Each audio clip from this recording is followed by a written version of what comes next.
I have run the depot at Cold Fork for 19 years, and in that time I have learned one thing worth keeping.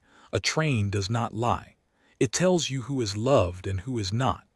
The loved ones come off the cars and there is a shout, an arm, a child slamming into a knee. The unloved ones come off slow, with their eyes already learning to expect nothing. The woman who stepped down that October afternoon was one of the slow ones. She wore a traveling dress the color of weak tea, and she carried a single carpet bag held against her chest like it was the last warm thing in the world. The platform emptied.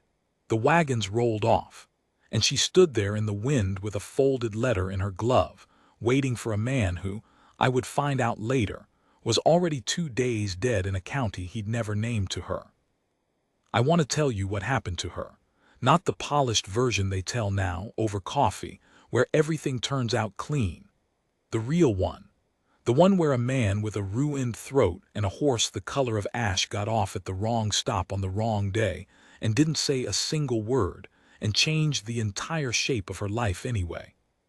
Stay with me. Some of this is hard, but I have kept a ledger of every soul who came through this town for 19 years, and hers is the only page I have ever gone back to read on purpose. The first thing you should know about me is that I write everything down. My name is Elias Crane, and I keep the depot at Cold Fork, which is a station so small that the express trains do not even slow for it unless they have a reason.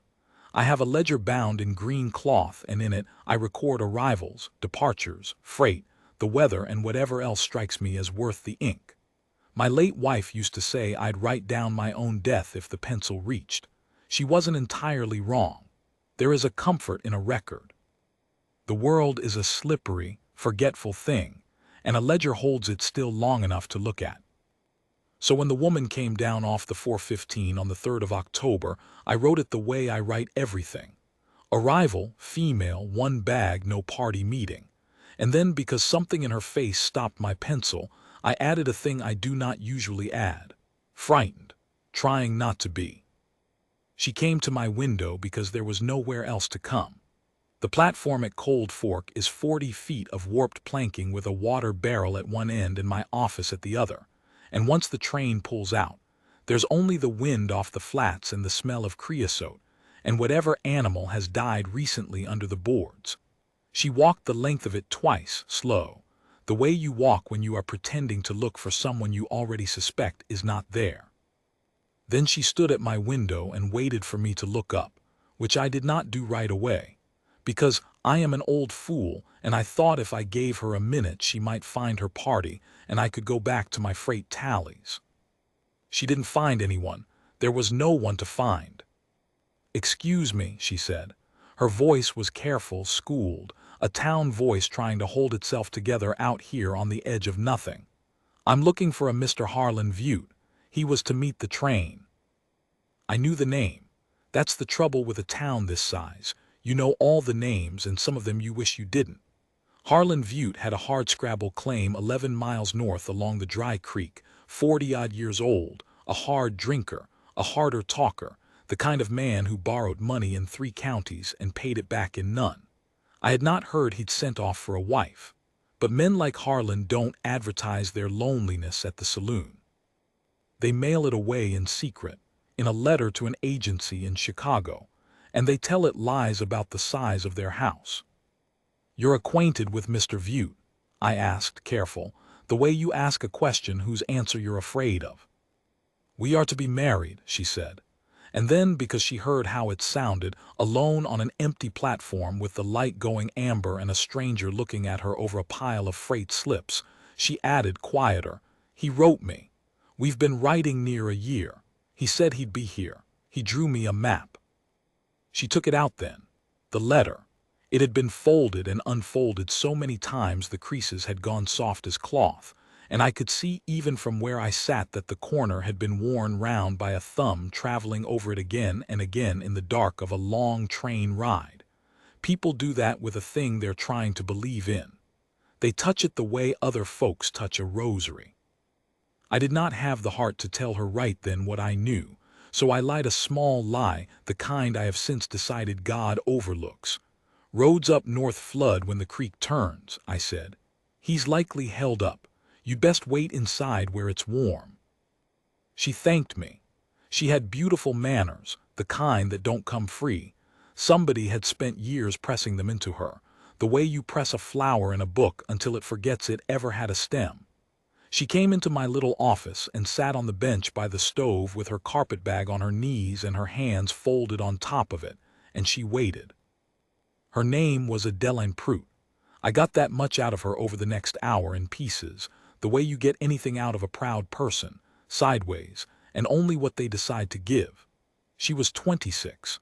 She had been a governess in Ohio for a family that no longer required her, on account of the man of the house requiring her in a way the lady of the house finally noticed. She did not say it plain.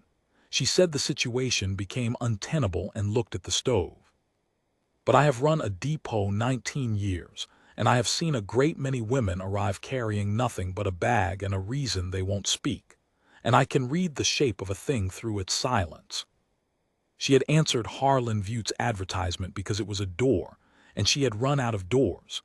That's the whole truth of how a woman ends up alone on a platform at the end of the line, betting her one life on the handwriting of a man she's never met. People like to imagine it's foolishness. It is not foolishness. It is arithmetic. When you have run the numbers on every other future and they all come up empty, a stranger's letter starts to look like the only sum that adds. The dark came down. I lit the lamp. The 4:15 had been the last train, and there would be no other until tomorrow, and there was no hotel in Cold Fork, only the back room of the dry goods store where the widow Mercer let beds when she had a mind to. I was working out how to tell Adeline Prout all of this, how to tell her that Harlan was not held up by the creek, because Harlan was not coming, because 3 days back Harlan Vute had been found face-down in the dust outside the Pickaxe in Dewell Crossing with a knife wound in him, and a car debt that died with him, when the door of my office opened without a knock. A man stood in it. I want to be careful here, because the way I've heard this story told since, the man arrives like something out of scripture, all shoulders and destiny. The truth is plainer and stranger. What I saw in the doorway was a tired man, trail dirty, somewhere past 30 and looking older, with a week of beard and a hat gone shapeless from weather. He had a long jaw and a scar that pulled down one corner of his mouth and gave his whole face a look of permanent reluctance. His eyes went around my office once me, the lamp, the woman, the bag, the way a careful man counts the exits before he decides whether to come in. "Train's gone," I told him. "Won't be another till morning. You missed it, you'll wait." He didn't answer. I took him for rude at first. Lord forgive me, I took a lot of things for what they weren't, those first hours. He stepped inside, pulled the door to behind him against the wind, and stood there dripping the cold off his coat. And then he did a thing I have turned over in my mind every year since. He looked at Adeline Prout, at her tea-colored dress and her white knuckles on the carpetbag and her face that was working so hard to stay composed it had gone past composure into something blank and terrible, and his whole bearing changed. The wariness went out of him. Something else came in. I don't have a tidy word for it. The nearest I can manage is that he looked at her the way you look at a thing you recognize, not a person you know, a condition you know. Like one drowning man spotting another across a wide gray water. "You can wait by the stove," I said to him, because somebody had to say something. He touched his hat to me. Then he touched it to her, a slower gesture, almost formal, almost an apology for the state of himself. And he went and stood by the wall and did not say one word. He didn't say a word the whole night. I learned later why, but I didn't know it then, so I'll keep you in the not knowing a while, the way I was kept. A man who won't talk is a frightening thing in a small room. Your mind fills the silence with the worst it can imagine. I sat there with my ledger open and my pencil dry, watching this scarred, mute stranger by my wall and this stranded, betrayed woman on my bench, and I thought, Elias, you have brought trouble in out of the cold, and you cannot put it back out. But here is the thing I noticed and wrote down and have never stopped thinking about. The man's silence was not empty. He watched the woman the way a sheepdog watches the edge of a field, not at her exactly, but all around her, at the door, at the window, at the dark beyond the lamp, as if he had appointed himself to something nobody had asked him to, as if her trouble, the moment he stepped into the room, had quietly become his. Around midnight, Adeline broke. It came on quiet. She had been holding so still for so long that I'd half forgot she could move, and then her shoulders went just a little, just a tremor, and a sound came out of her that she tried to swallow and couldn't. She put her glove to her mouth. "He's not coming," she said, "not to me. To the room, to the lamp, to herself, to whatever God she'd been arguing with the whole ride west. He's not coming, is he? I knew. On the train I knew. You don't." Her voice cracked clean through. "You don't draw a stranger a map and then not come." I should have spoken. I'm ashamed that I didn't. I sat there with all the cowardice of a man who's seen too much grief and learned only how to flinch from it. It was the silent man who moved. He didn't go to her. He had that much sense. A strange woman, midnight, a strange man, the last thing she needed was someone looming. He went instead to the little iron stove and he opened it, and he built the fire back up where I'd let it die low, feeding it slow until the light came up gold and the warmth pushed out into the cold corners of the room. Then he took the tin coffee pot off my shelf and the sack of beans and he made coffee, with his back to her, giving her the only privacy a one-room depot can give, which is the privacy of a man pretending to be busy so you can fall apart unwatched. When the coffee was done, he poured it into my chipped cup and set it on the bench beside her, near her hand, not in it. Then he stepped back to his wall. She looked at the cup for a long time. Then she picked it up in both hands and held it the way she'd held the bag, like it was warm and might be the last warm thing. And she drank, and she cried into the steam where it was harder to see, and the man by the wall kept his eyes on the door and the window and the dark, guarding her from nothing and everything, asking for nothing back. I wrote one more line in my ledger that night, very small in the margin, where I keep the things I'm not sure I'm allowed to know. A stranger made her coffee. It was the kindest thing I saw all year. Morning at Cold Fork comes gray and unhurried, the light coming up over the flats like it isn't sure the day is worth it. I had not slept. I dozed in my chair and woke stiff, and the first thing I saw was that the silent man was gone from his wall. For one bad moment I thought he'd lit out in the night, the way trail men do, and left the woman to me. Then I heard, through the thin board wall, the sound of a horse being tended, the soft business of a man checking a hoof, the low click of his tongue against his teeth. He'd gone out to his animal at first light. The horse was a gray, ash-colored, like I said, an old campaigner with a white scar along its flank that matched something about the man, though I couldn't have told you what. Adeline was awake on the bench. She'd slept sitting up with the bag still on her knees. Her eyes were swollen, but her face had set into something I recognized from 100 other arrivals, the morning after face, where the grief has burned down to its embers, and underneath there's the cold question every stranded soul has to answer. Now what? She caught me looking and she put her chin up. Pride is the last thing to leave a person. I've seen folks lose everything else and keep it. "I'll need to send a wire," she said, "to the agency, and I'll need to know what's owed for last night's shelter. I don't take charity." "Nothing's owed," I said. "It's a depot, folks wait." All the same. She opened the carpetbag and I saw what was in it, and I have not forgotten. A second dress folded, a Bible, a bundle of letters tied with string, his letters, Harlan's, all that lying correspondence she'd believed because she had to. A small framed picture of a woman who looked enough like her to be a mother, a few coins. And that was the sum of Adeline Prute's worldly estate, the whole of what she'd brought to bet on a new life. She counted the coins into her palm and her hand did not shake, which cost her something, I could tell. I had to tell her then. There was no putting it off into another night. Miss Prute." I came around the counter, which I don't do, and that made her look up sharp. "Harlan Butte isn't held up by any creek. I'd hoped to spare you, and I see now sparing was the wrong word for it." I told her the rest plain, because plain is the only mercy you can offer a person who's already braced. The card debt, the knife, The dust outside the pickaxe. 3 days gone, in a town called Duel crossing 40 miles south, where he'd had no business being and a great deal of trouble waiting. I have delivered bad news in this office more times than I can count. There's no good way. You just say it and then you stand there and let the person have whatever they're going to have. What Adeline had was silence, a long one. She set the coins down on the bench. She looked at the bundle of letters tied with string, all those careful pages of a man's invented self, and something moved across her face that wasn't grief exactly. It was worse, in a way.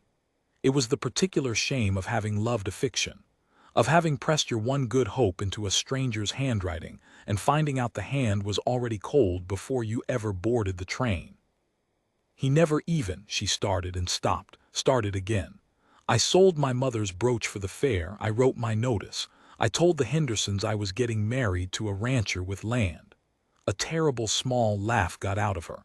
I made it sound grand, so they'd know I hadn't been, so they'd know I was wanted somewhere. You were leaving a hard place, I said. Folks dress up and escape, it's no sin. It's not the dressing up. She pressed the heel of her glove to her eye hard, the way you do when you've decided you've cried enough and your body disagrees. It's that there's nowhere now. Do you understand? I burned the bridge on purpose. I made certain I couldn't go back. And the place I was going to, she gestured at the door, the flats, the whole indifferent West, doesn't exist. It never did. I came 2,000 miles to a man who was already dead, and I have $4 and a Bible. The door opened.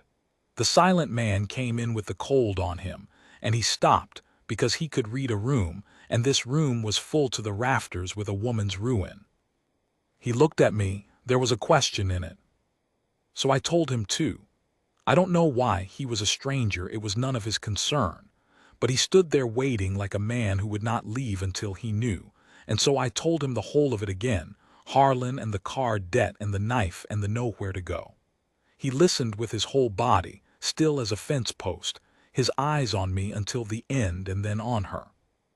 And then the silent man did the second thing I have never forgotten. He crossed to my counter and he picked up the pencil I keep on a string, and he turned over one of my freight slips, and in a slow, blocky, schoolboy hand, the hand of a man for whom writing did not come easy and had to be wrestled onto the page, he wrote 3 words and turned the paper around so she could read them. Duel Crossing, me too. She frowned at it. You're going to Duel Crossing. He nodded, pointed to himself, pointed to the words me too. Then, with effort, the pencil pressing hard enough to nearly tear my slip, he wrote more. He owed me money. Why, I came too late now. And there it was. The thing I'd taken for destiny was nothing of the sort. The silent man had not arrived by the hand of God to rescue a maiden. He'd arrived to collect a debt off the very same dead man who'd lied to Adeline Prout, and he'd gotten off at Cold Fork because it was the last stop before Duel where you could water a horse, and the whole shape of the thing was just 2 people wronged by the same liar, washed up in the same small room by the same gray tide. I have thought a great deal since about how the most important meetings of our lives often come dressed as coincidence. Maybe they are.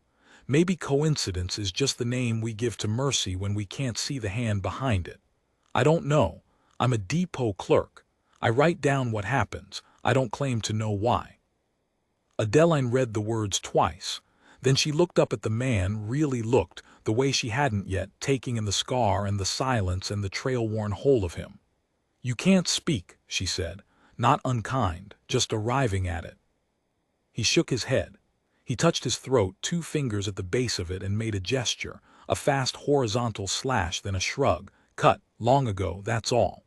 I would learn the rest in time, in pieces, the way I learn everything. A rope gone wrong in a stampede years back, the windpipe healed but the voice never came home. But in that moment all she had was the gesture, and the gesture was enough. 2 fingers at the throat. A man explaining, without self-pity, the exact shape of his own ruin, to a woman explaining hers. Something passed between them.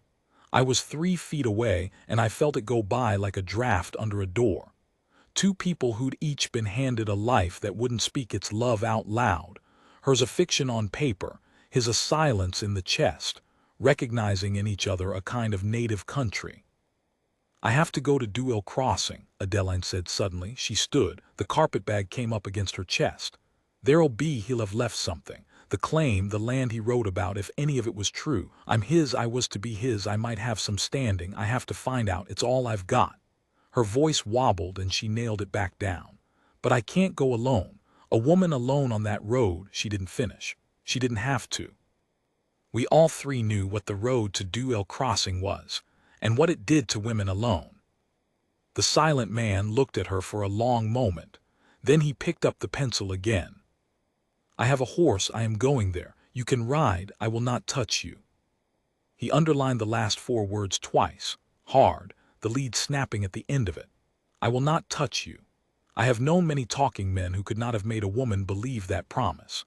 This man made her believe it in 8 words and a broken pencil point, and I watched her believe it, watched the fear go down in her like a flame turned low, and I understood that some men spend their whole loud lives saying nothing, and some men say everything they are in a sentence they have to carve onto a freight slip. She agreed, of course she agreed. There was nothing else to agree to. I gave them what I had. A sack of biscuits, hard but honest. A canteen I'd been meaning to mend. My second blanket, the good wool one which I told myself I'd not miss and have missed every cold night since. I gave Adeline a folded paper of my own, a note in my own hand, stamped with the depot stamp to make it look official, swearing that Miss Adeline Prout had presented herself as the intended of the late Harlan Vute, witnessed by Elias Crane, station agent, this 4th day of October. It wasn't worth much in law, but paper with a stamp on it has turned a hard man soft before, and I thought it might help her stand her ground in Duel, where standing your ground was the whole game. She read my note and her eyes filled and she didn't let them spill.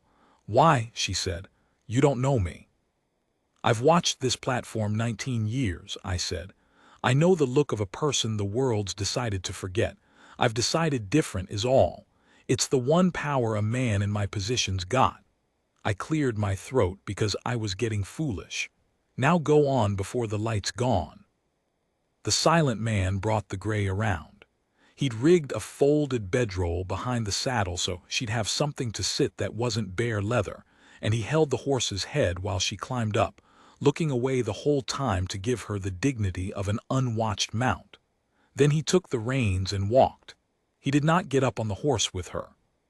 He walked, leading the gray, 40 miles of bad road on his own 2 feet, so that the promise he'd carved on my freight slip would not have to be tested by so much as the brush of a knee.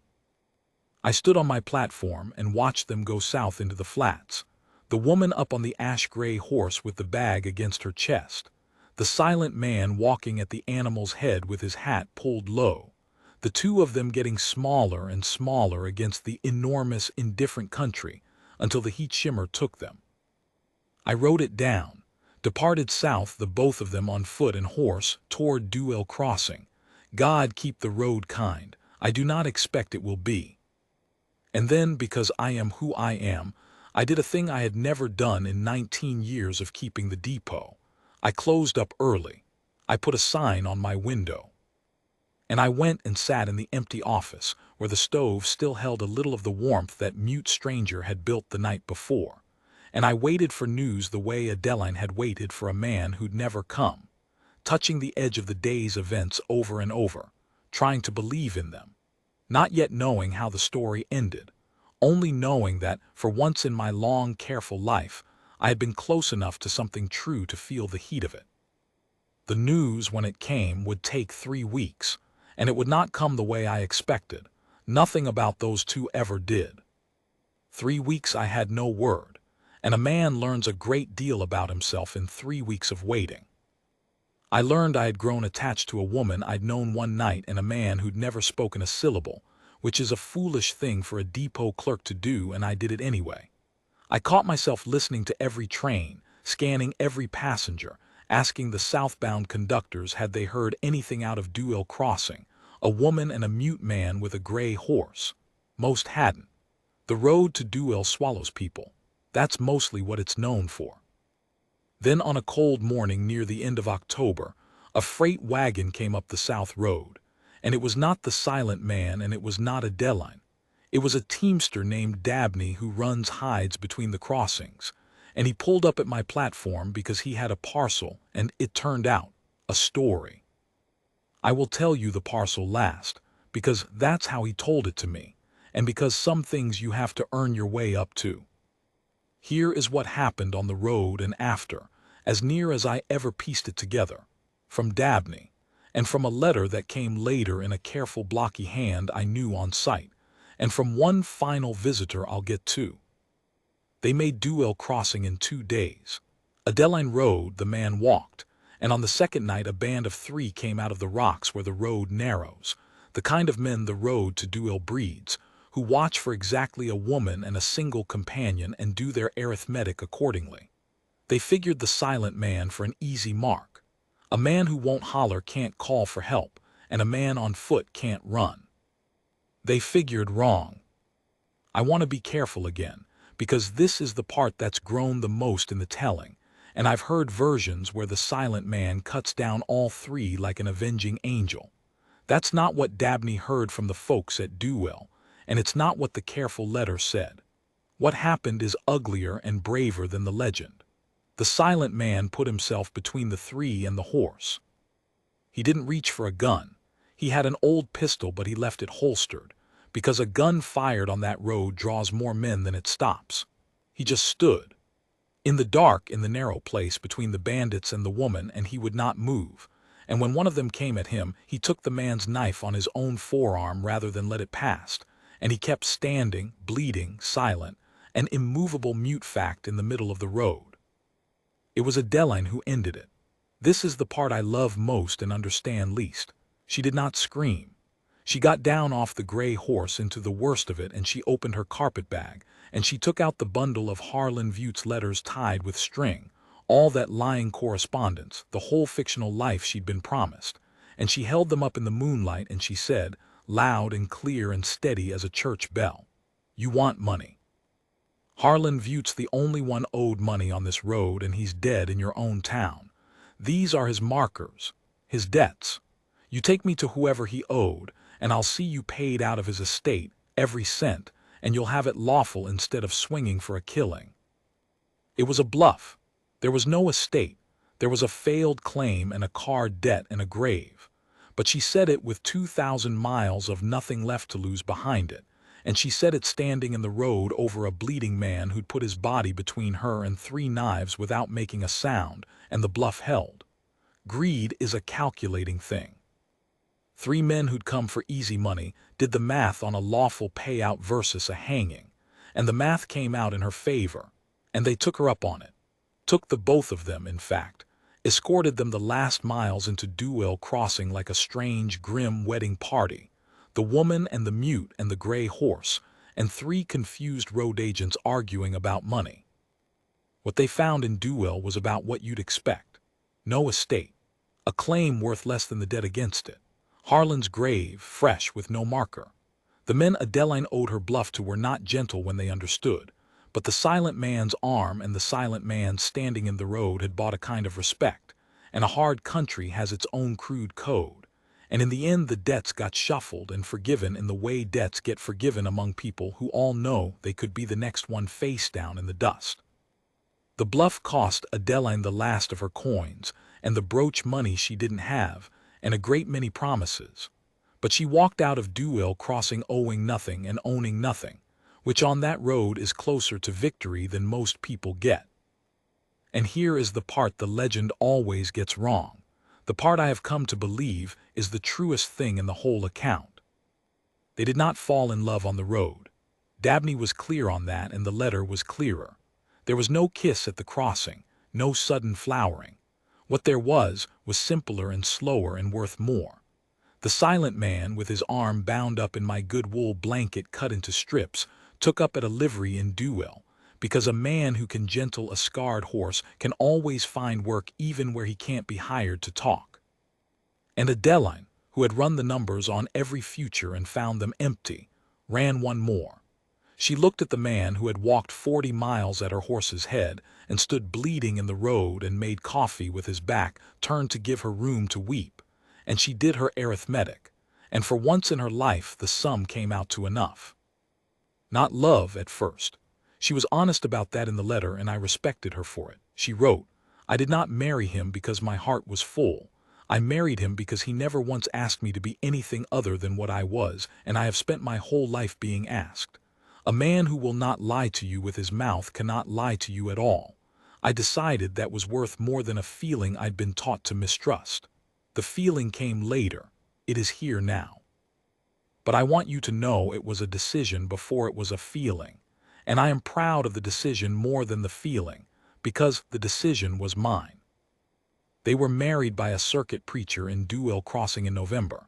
She wrote her own vows because he couldn't speak his, and she spoke them for the both of them, standing in for his silence the way she'd stood in the road. "I have wondered ever since what it would be to love a person so plainly that you take up the speaking part of their soul and say it aloud in front of God and a preacher and not feel diminished but enlarged. I have never had it. I wrote it down anyway. Some things you record because you couldn't have them. Now the parcel." Dabney handed it down off his wagon wrapped in oilcloth and tied with string.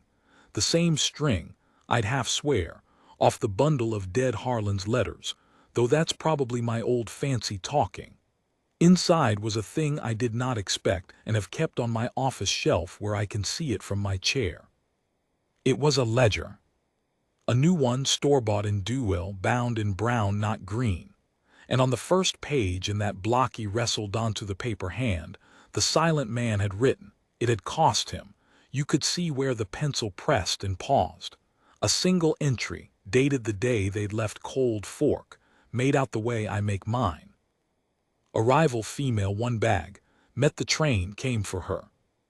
He'd crossed out no one came without ever having seen my margin note. Without any way of knowing I'd thought those very words. He'd simply known. A man who can't speak learns to read the unspoken everywhere, I suppose, even 3 weeks and 40 miles away in another man's heart.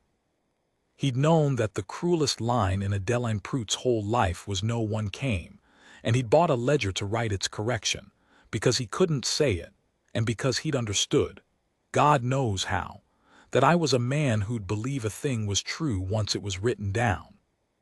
There was a second line under it, smaller, and it was for me. "You kept her page, we keep ours. Thank you, Mr. Crane. I am an old man and I have buried a wife, and I do not weep easy. I wept at my own counter over a dead man's debt and a mute man's ledger, alone, with Dabney already rolling north and the platform empty, and the wind coming off the flats the way it always does, indifferent to every small human thing that ever happened on these 40 feet of warped board. There's a marriage license filed in Duell County now with 2 names on it, and one of them was signed with an X because the man's hand shook too bad to manage more, and the woman guided his hand to make the mark, and the preacher witnessed it. And that X is as much a word as anything I've ever written in 19 years of writing. I keep his ledger on my shelf. I add to it sometimes when news drifts up the South Road. A child the spring after, a girl. She's teaching the man his letters, he's teaching her the horses.